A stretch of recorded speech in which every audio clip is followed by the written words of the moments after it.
After lots of research into various ignition systems for the Norton Commando, I considered using the points and the coil system, but as a electronics engineer, I'm quite enamoured with various electronic ignitions. I've used many of them, mostly Boyers, Lucas Vita, Lumunition, and others, Mistral. So I've actually plumped on using a tri-spark. One of the big reasons for that is that it all fits into the timing chest. So I know other boxes or bits and pieces. Very simple wiring, and it works at a relatively low power supply voltage, where some of the others actually stumble if the battery is not fully up to snuff. Along with the tri-spark ignition, you can actually have a dual coil setup, and that's what they recommend in the book. However, they do a dual output ignition coil, so that has just two wires and a dual output.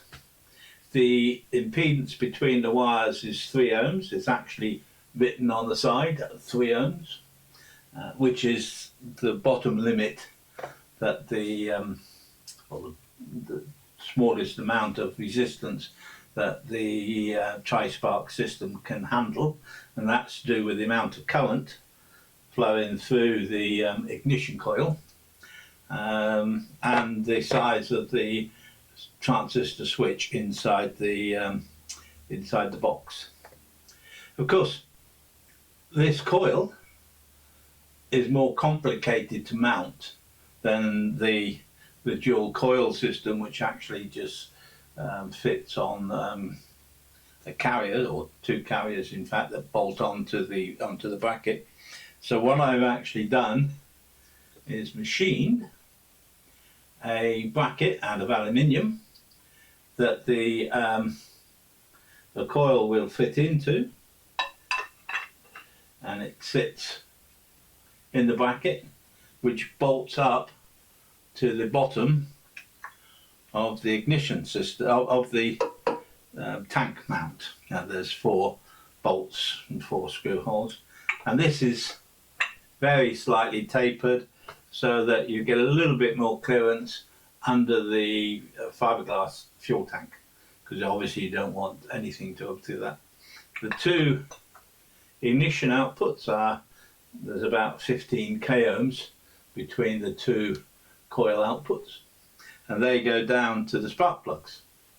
On the spark plugs, which I'm using Champion N3Cs, I will have a pair of NGK spark plug caps, and these are suppressed, 5k internal resistor inside there, and then just some straight copper wire to actually link the spark plug caps to the coil. So the copper, the HT copper wire is 7mm diameter, and the spark plug caps are waterproof. The coil is encapsulated, so that's waterproof, and there will be rubber caps that come on the outside, the output of the coil, that fit onto there. The wire comes out, and that makes that waterproof as well. This all sits obviously up under the tank, so it's reasonably protected from the weather. The spark plug cables fit onto the ignition coil and come down onto the spark plug, and these are made up cables. You potentially could get bi cables, but this is 7mm HT cable, and one end you have a spark plug on, and put the cap on first, and then it effectively screws onto the wire.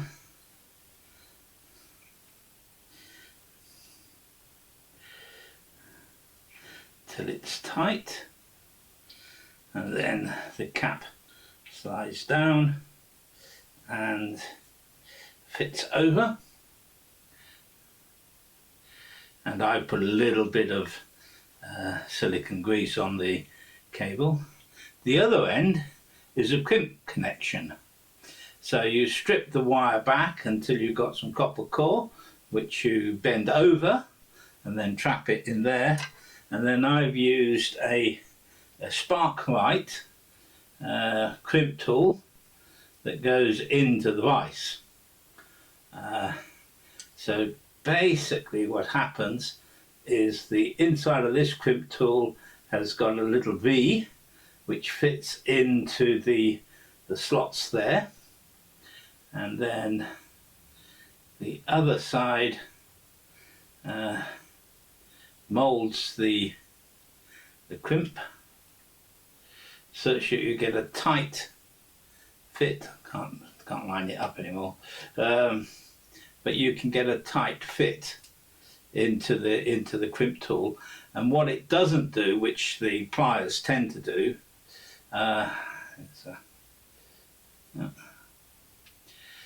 it's that way around. So there's 7mm and 8mm slots for the wire.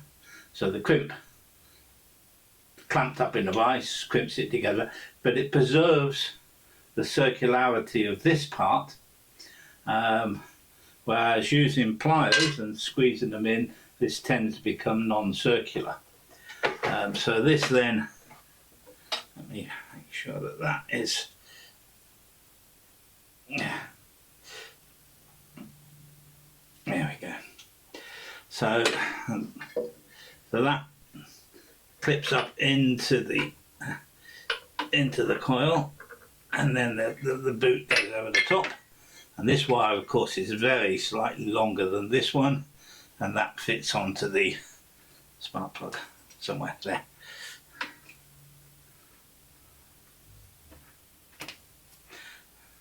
These, of course, NGK plug tabs, so you actually have to take off the little screw-on clip on the top, and I've actually ordered some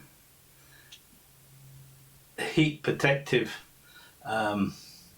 sleeve, so to protect the cores from the sharp edges and from getting too hot against the cylinder head. Not that it should up there, but potentially it could. I've had issues where you get a leak of the electricity to the head, not this bike because I've never run this, but onto the bike, and it's very difficult because it doesn't do it all the time. But of course, as the wire heats up, so it tends to sag slightly more and press harder onto the hot area.